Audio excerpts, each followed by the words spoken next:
जैसे कि हम पढ़ रहे थे लाभ का पद, बड़ा कंफ्यूजन होता है बच्चों को, लाभ का पद क्या होता है। परीक्षा में आता है एक छोटा सा शब्द लेकिन पूरा बवाल मचा के रख देता है। लाभ का पद होता क्या है? तो देखो, सबसे पहले हम राष्ट्रपति को कंटिन्यू कर रहे थे, उसमें लाभ का पद देख रहे थे। ठीक है, तो लाभ का पद देखते हैं दोस्तों।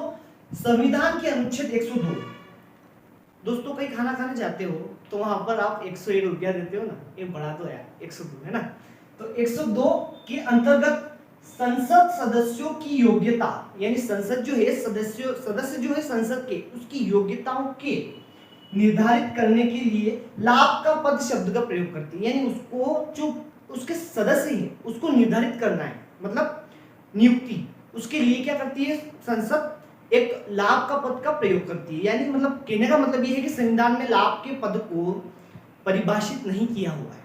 ठीक है, लेकिन उच्चतम न्यायालय कहता है कि लाभ का पद यानी कोई भी व्यक्ति अगर गवर्नमेंट के अंदर रहकर कार्य करता है, क्या करता है, कोई भी व्यक्ति गवर्नमेंट के अंदर रहकर कार्य करता है, यानी गवर्नमेंट का कार्य करता हो, उसके बदले में वो वेतन, भत्ता, कमीशन लेता हो, तो वो जो उसका जो पद है वो काय का माना जाएगा, लाभ का पद। यानी वो अर्निंग कर रहा है, गवर्नमेंट से अर्निंग कर रहा है। ठीक है, तो वो क्या माना जाएगा, लाभ का पद। यानी कि वो राष्ट्रपति बनने योग्य नहीं है क्योंकि वो कमा रहा है। समझे?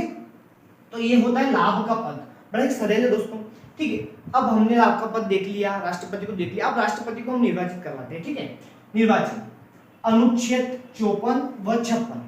तो दोस्तों, अनुच्छेद 54 कहता है संसद के दोनों सदनों के निर्वाचित सदस्यों द्वारा, यानी कि राष्ट्रपति की जो वोटिंग होती है ना दोस्तों, वो होती है संसद के दोनों सदनों के सदस्यों द्वारा, यानी राज्यसभा और लोकसभा। लेकिन यहां पे क्या दे रखा है, निर्वाचित सदस्यों। एक होता है सदस्य, एक होता है निर्वाचित सदस्य। दोस्तों, जैसे निर्वाचन बताता हूं मैं आपको, एक होती है राज्यसभा, एक होती है लोकसभा। ठीक है, अब जो राष्ट्रपति होता है वो राज्यसभा में 12 लोगों की नियुक्ति करवाता है और लोकसभा में 2 लोगों की नियुक्ति, मतलब टोटल कितने लोग हो गए, 14 लोग। यानी राष्ट्रपति द्वारा 14 लोगों की नियुक्ति होती है। अब मान लो कि राष्ट्रपति का समय खत्म हो गया, अभी के राष्ट्रपति कौन है, रामनाथ कोविंद जी। अगर मान लो इनका समय अभी महीने 2 महीने में खत्म हो जाता है, तो क्या वापस से चुनाव नहीं लड़ेंगे। अरे चुनाव लड़ते हैं तब क्या होगा कि ये 14 लोग इन्हें नियुक्त नहीं करेंगे कि भाई हमें तो उन्होंने रखाया था, उन्होंने हमें नियुक्त किया था, तो क्या हम उन्हें वोट नहीं दे। तो अनुच्छेद 54 कहता है नहीं नहीं नहीं, ऐसा नहीं होगा, आप उन्हें वोट नहीं दे सकते। मतलब कि जो स्वतः जिनका निर्वाचन हुआ है, जो खुद के दम पे वहां पर आए हैं, वही दे सकते हैं।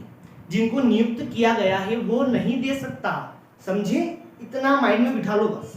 दूसरा पॉइंट कहता है राज्य के विधानसभा के निर्वाचित सदस्यों द्वारा। अब राष्ट्रपति को जो वोट है वो तो राज्य के विधानमंडल से भी जाएगा, बिल्कुल जाएगा। तो अब यहाँ पर भी वही बात लागू हो रही, यहाँ पर भी राष्ट्रपति नियुक्त करता है लोगों को।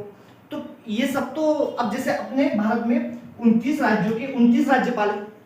ठीक है, तो 29 राज्यपालों को कौन नियुक्त करता है, राष्ट्रपति नियुक्त करता है। अब राष्ट्रपति नियुक्त करेगा तो क्या राष्ट्रपति उसका कार्यकाल पूरा होने के बाद वापस चुनाव लड़ता है, तब क्या वो 29 ही उन्हें नहीं चुनेंगे, 29 ही उन्हें वोट नहीं देंगे? बिल्कुल देंगे।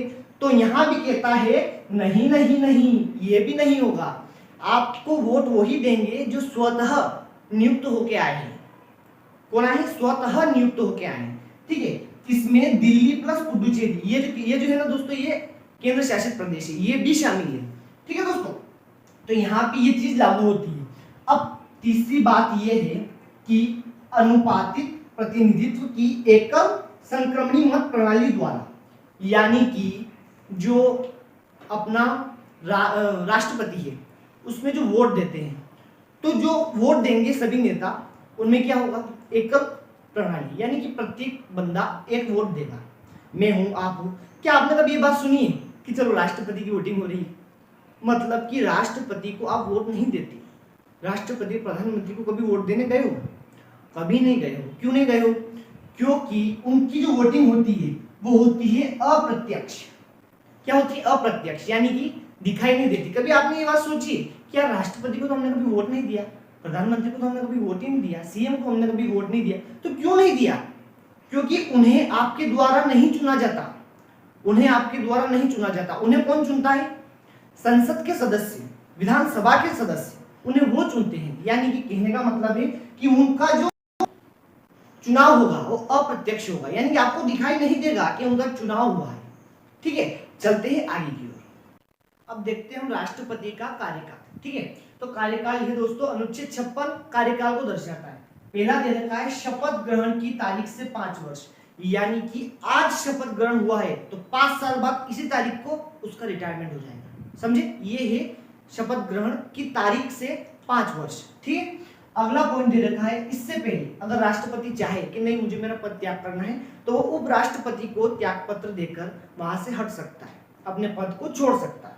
ठीक है, बड़ा सिंपल है। और अगला है कि संविधान का उल्लंघन करें। अगर मान लो संविधान के उल्लंघन में बहुत सारी चीजें हैं, जैसे मूल अधिकार हो गए, ठीक है, और कोई भी ऐसी चीज हो जिसका वो उल्लंघन कर दे तो उसमें महाभियोग चलाया जाता है। कोई राष्ट्रपति कोई छोटी मोटी एक पद नहीं है, मतलब देश का प्रथम पुरुष और राष्ट्रपति की पत्नी को देश की प्रथम महिला मानी जाती है। ठीक है, तो राष्ट्रपति को इतनी आसानी से हटाया नहीं जाता, उसके ऊपर महाभियोग लगाया जाता है। अगर आप चाहते हो कि महाभियोग क्या होता है, उसको मतलब कहते क्या है, किस तरह से समझना है उसको, तो अगला वीडियो देखना ना भूलें। मैं मिलूंगा आपसे अगले वीडियो में, तब तक के लिए जय हिंद जय भारत।